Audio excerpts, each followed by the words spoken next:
Sabi ni Engineer Alcantara, siya mismo napapailing, there were around 420 projects na ipinasok ni Saldico na nagkakahalaga ng hindi bababa, mga kababayan. Take note, hindi bababa sa mga 7 bilyon na peso. 7 billion pesos. Karamihan dito, ghost projects daw at mga substandard.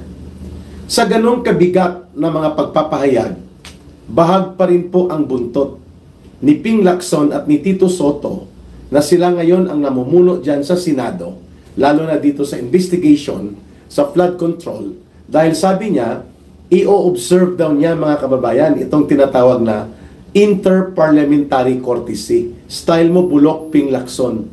Yan ay palusot. Anong interparliamentary courtesy? That is not a law and that is not even a rule. Wala po yan sa internal rules ng Senado na kinakailangan ino-observe ang interparliamentary courtesy. Yan po ay parang bahagi lamang ng tradisyon, pero hindi nakasaad sa batas, hindi nakalagay sa internal rules and sa rules of the Senate. So, baluktot po at style bulok yung sinasabi ni Ping Lacson na ino-observe niya ang interparliamentary courtesy. Yan ay sakong mga ordinaryong usapin. Sa mga usapin po ng ugnayan sa mga panukalang batas. Pero kung ang pinag-uusapan ay seryosong investigasyon kung saan sumasambulat at sumasabog ang mga ebidensya at mga pagbubunyag, kehodang yan ay si Marcos Jr., yan ay ang presidente o ang vice president, senador o congressman, kung nag-imbestiga ka, kinakailangan panindigan mo. At sapagkat wala at hindi nakasaad sa anumang batas, napipiliin mo lang kung sino ang iyong ipapatawag sa ginagawa mong investigasyon. Kaya, malinaw na ang maniobra at kodita sa leadership sa Senado at sa komitiba na ginawa ni Marcos at ni Romualdez at upang mailuklok itong si Tito Sotto at si Ping Lacson ay pagpapakita na talaga naman pong hindi seryoso at wala sa layunin nila ang talagang paglalahad at pagbubunyag ng buong katotohanan hinggil sa malawakang pandarambong na ito na nagaganap po sa flood control projects. Anytime yung sinasabi ni Ping Lacson po can be waived, mga kababayan, no?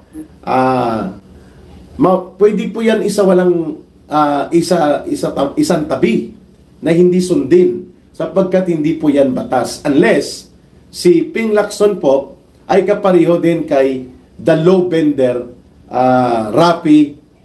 Erwin Sylvester Tulfo. Bakit may Sylvester? Dahil po yun ang kanyang dinaya na pangalan nang siya po ay magkaroon ng questionable na US visa and US passport na gumamit siya ng peke na pangalan na hindi naman siya yon ang pangalan na yon. Na ilusot niya ito at nang mabulabog binalik niya sa US Embassy ang kanyang US passport, no? At dual citizenship pala siya at ito ay questionable. At may uploaded video ako dyan kung paano ko pinaliwanag na pati ang kanyang conviction sa pagkakaroon ng final decision sa Korte Suprema na libel ay moral question of or ito ay bawal under the law na siya ay ma-elect, maging kandidato o ma-appoint o mag-occupy ng anumang public office. Itong si Erwin Sylvester Tulfo dahil ang libel is among the crimes considered as a crime against moral turpitude. Ayan. Pero mamaya na po yan kasi may uploaded video naman si Ka Eric dyan. Balikan ko lang itong binabanggit ko. Baluktot at palusot po ang binabanggit ni Ping Lacson at ni Tito Sotto na ino-observe nila ang interparliamentary courtesy. Sabi ko yan ay tradisyon. Hindi naman batas, hindi naman regulasyon at pamamaraan ng rules na nakatalaga sa Senado. Pwede pong ipatawag. Kung dadalo o hindi, it's another matter. Pero yung paninindigan mo ang otoridad ng iyong komitiba at ng Senado sapagkat matuwid at dapat gawin yon, tapos sasabihin mo, interparliamentary courtesy, malamang klarong-klaro na may pinoprotektahan itong si Ping Lacson at si Tito Sotto. At ang mga majority block ng mga senador na naging sipsip at naging extension ng poder ni Marcos sa loob ng Senado. Yan po ang dahilan kung bakit tayo ngayon ay pumupuna. Ganito na ka-iskandaluso, ganito na kalala at kalubha ang mga ebidensya at mga pagbubunyag laban kay Saldico, at ngayon ay pinutol nila na hindi dumugtong kay Martin Romualdez. Pero wag po tayong mga kababayan magkaroon ng confusion o magkaroon ng kalituhan, no? There is no Saldico if there is no Martin Romualdez and Marcos Jr. Saldico is an executioner. Saldico is an operator agent for plunder and corruption na sanctioned, protektado at kinukumpasan ni Martin Romualdez at ni Bongbong Marcos. Kaya yun din po ang ayaw mangyari ni Tito Sotto at nila Ping Lacson na umabot kay Martin Romualdez, at kasi kapag dumugtong na po ang trail of investigation at revelations at mga ebidensya na ilalahad, kagaya ng sinabi ng mag-asawang Diskaya na ngayon ay pinutol na ni Ping Lacson at ni Tito Sotto ang kanilang patuloy na paglalahad at napunta na dito kay Bryce at kay Hernandez at kay Alcantara doon sa unang affidavit na ginawa o sinumpaang salaysay po, mga kababayan, nito ni Diskaya Koffol na mag-asawang Diskaya. Tinumbok nila na si Saldico ay nangungulekta ng mga bilyon-bilyon na pera mula doon sa mga sinindikato na proyekto, mula sa DPWH at sa mga kontraktor, papunta kay Martin Romualdez. At alam natin na hindi lang yun kay Martin Romualdez, kundi pati kay Marcos. Subalit, pagkatapos po ng ganong revelations ng mag-asawang Diskaya, ay wala pa pong kalahating araw, nagmaniobra kaagad si Bongbong Marcos Jr., si Martin Romualdez, at nagkaroon ng biglaang kudita o pagpapalit sa Senado gamit ang pressure and other forms of intimidation na ginawa nila Marcos at Romualdez sa Senado. Kaya napatalsik si Chis Escudero at napalitan din at napaalis bilang Senate Blue Ribbon Committee Chairperson si si Senador Marcoleta. And nagkaroon ng pagbabago sa Senate Majority Alignment. At ang naiwan na lang ang mga Duterte-aligned senators, naging minority sila.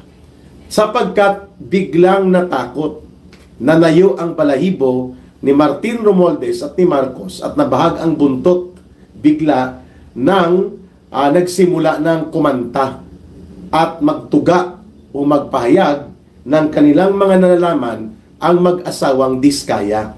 At dahil sa kagustuhan nila Marcos at Romualdez na maputol ang trail of investigation at ang koneksyon nila kay Saldico, biglang pinalayas at tinanggal nila si Senator Chis Escudero at ganoon din po si Senate Blue Ribbon Committee Chairperson Dante Marcoleta. At nakita naman po natin nang pumalit po kaagad si Tito Sotto at si Lacson, kaagad nagkaroon ng chop suey at halo-halo na pangyayari dito sa Senate Blue Ribbon Committee investigation, at biglang nawala ang value and consistency of the revelations na sinimulan po ng mga Diskaya, kung saan ipinunto nila na ang pangongolekta ni Saldico, ang mga proyektong iniikot sa buong mga kontraktor na malalaki, ay walang ibang napupuntahan ang komisyon, pati sa mga kongresistang pinangalanan po, ay hindi na nabulgar sapagkat pinatigil kaagad ni Tito Sotto at ni Ping Lacson. Mantakin mo ilang congressman yun, ano? Kaya nga biglang kambyo si Ping Lacson sa sinasabi niya na may 67 congressmen o mga members of the House of Representatives na involved sa sindikato ng mga flood control na kanilang ginagamit bilang gatasan at pandarambong, amounting to almost 1.3 trillion pesos ang nawawala o halos nawala na mga pundo sa loob ng 3 taon ni Marcos Jr. At ang pinag-uusapan natin ay flood control projects pa lang. Ngayon, biglang kambyo si Ping Lacson. Sabi niya, by the way, wala po akong listahan yan. At pati si Magalong biglang tumahimik. Si Magalong po ay bata yan ni Ping Lacson. Ano? So kung ano ang awit at tono ni Ping Lacson, ganun din ang awit at tono ni Magalong. Kaya biglang pumayag si Magalong na pumasok dito sa ginawang ICI gimmick ni Marcos. Itong Infrastructure Commission or Independent Commission on Infrastructure. At ngayon, tameme na si Magalong, ano? Ang iniimbestigahan na lang nila, mga kontraktor na lang.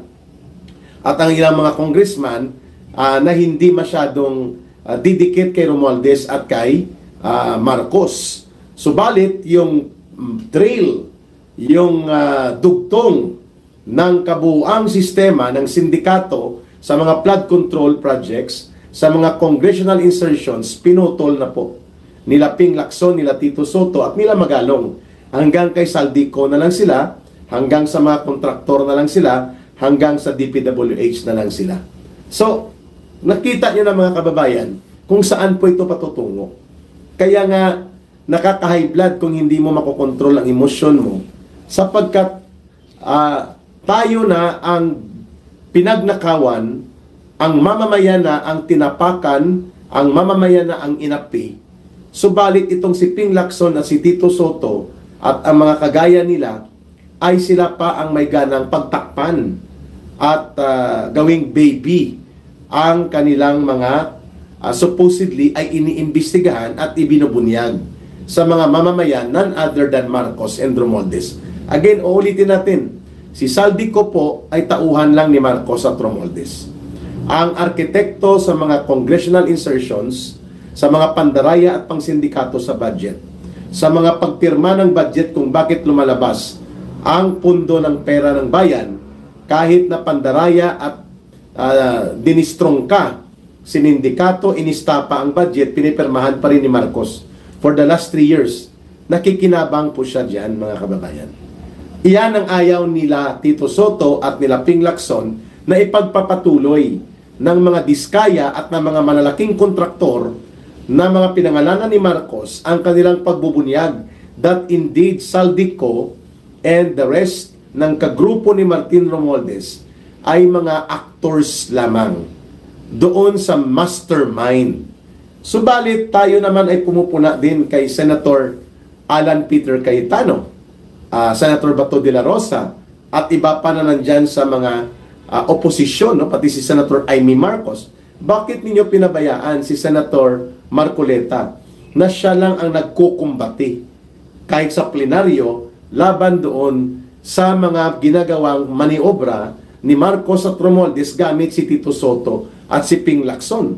Mantakin mo mga kababayan, may kumakalat ngayon na picture ng asawa ni Saldico na si Mylene Co na habang nagsasagawa ng rally at kilos protesta sa gitna ng unang init at din nag-ulan ng hapon, ang halos mahigit 1 milyong mga Pilipino sa buong bansa on September 21, si Mylene Co na asawa ni Saldico nasa shopping spree sa isa sa pinakamamahaling distrito sa Paris, France, na parang kahalimbawa ng Manhattan, New York, at thousands or millions of dollars or euros ang ginagamit iwaldas na para bagang pagmamay-ari niya ang buong kayamanan sa buong mundo.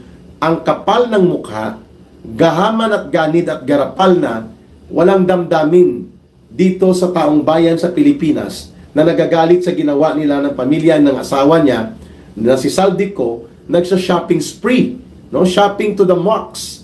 Itong si Mylene Co, no? Sarap nga talaga itong habulin ng katarungan at justisya ng taong bayan, ano? At si Saldico po ay nasa France na. Yan po ang mga update mula sa mga Pilipino doon. At baka lumusot na sila sa iba pang bansa sa Europe, mga kababayan. Dahil wala pong ginawang anumang kaso, pagsampa, o anumang hakbang ng Anti-Money Laundering Council, o anumang hakbang ng Department of Justice para habulin si Saldico hulihin ito, pabalikin ito, at papanagutin ito at ituro niya ang buong sindikato at kriminal na operations ng pandarambong ng mahigit 1 trillion pesos sa flood control project.